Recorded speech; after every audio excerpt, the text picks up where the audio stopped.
right, guys. Well, thank you for coming in. I appreciate it. It's an exciting time. We're getting to the TBT just around the corner. Now, before we get to that, though, I have to say congratulations on the new gig. How are we feeling? Are we excited about coaching at Mays? Yeah, really excited. My wife and I were really, looking to come back, but we weren't just gonna, take any job. And so for it to be a job that's this good and a program that was well run for so long by Coach Grill and sustained success, great athletes, a community that we want to be in, absolutely pumped to be back, and for it to be able to be at Mays is just a dream come true.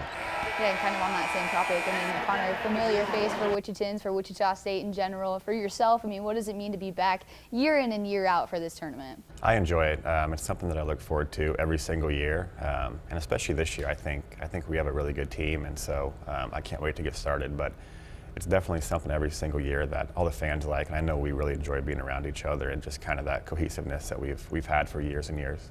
You touched a little bit on the fan base as well that you guys get to see every single year. I know this is the 6th time that you're hosting here for the TBT. It's the longest streak in TBT history right now as well. And then the fact that you've had 3 of the top 5 attendance records in the history of TBT. I mean, what does that mean to you that you have Shocker fans coming out every single year without fail? I think it's pretty amazing. We were so lucky back in college to have the place packed out every single night, and then kind of to get that same feel during TBT, I feel like is really special. I mean, some teams in TBT get that, but I feel like it's pretty unique at Wichita State, and I think we're really lucky for that. Yeah, I think it's just a testament to how great this community supports, not only sports, but Wichita State and their alumni. And that's clearly why they've come back. If there were only 150 people in the gym, they wouldn't be coming back. But these fans have done such a great job of supporting, and I think it just creates that special feel. Like you leave college and you never think you're going to get that environment again. What do you think it would mean for yourselves, your team, but also just Wichita State as a whole if you could potentially do that and bring home the title for the first time at home? It'd be pretty sweet. We've had some good runs. We made it to the Final Four, I think, was that 3 years?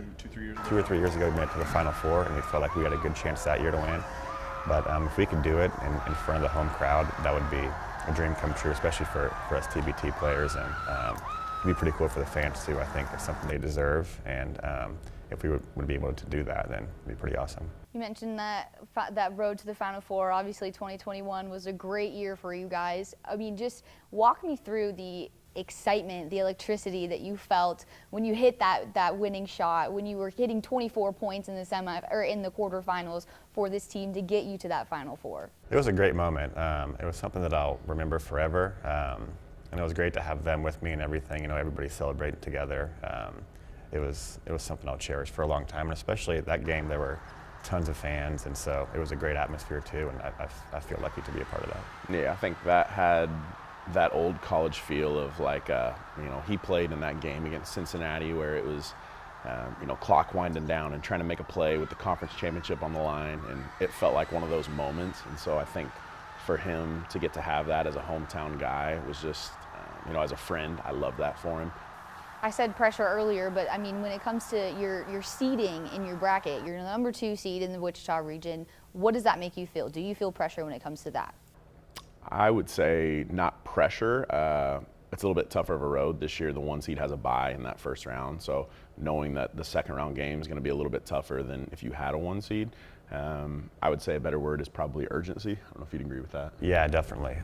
We can't come out and mess around in the first game. Like he said, the number 1 seed kind of has an advantage, especially since they get that bye. But we'll just have to come out game 1 like it's the final game and just go from there.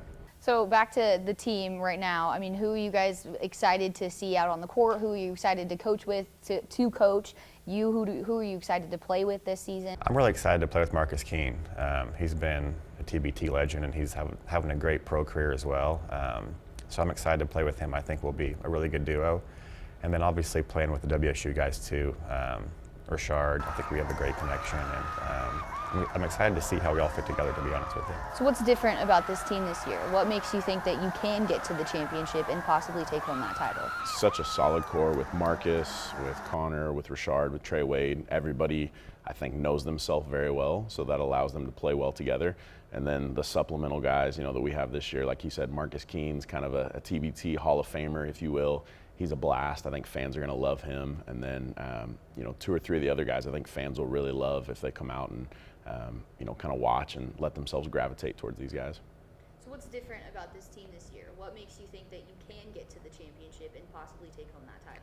I think this is probably the best guard play we've had between Connor, Marcus Keene, and then, you know, if you want to call Marcus McDuffie, even though he's on the wing, calling Marcus into that. And then you add a guy named Nike Sabande. First of all, just coolest name of all time, Nike. So Nike's a really good guard. He played 3 games last year for the Pitt alumni team. Wanted to play with us this year. We're fortunate to have him. And then James Woodard, who previously played with us on our run to the Final Four in this. Just really solid guard play. And then you add what Richard, what Trey Wade do, some of the bigs that we've brought in. I think this is probably the team that has had the least holes. When you bring in a group, you always kind of know what you're missing. This group seems to have everything that we need. So I think that's why we're the most excited about this team.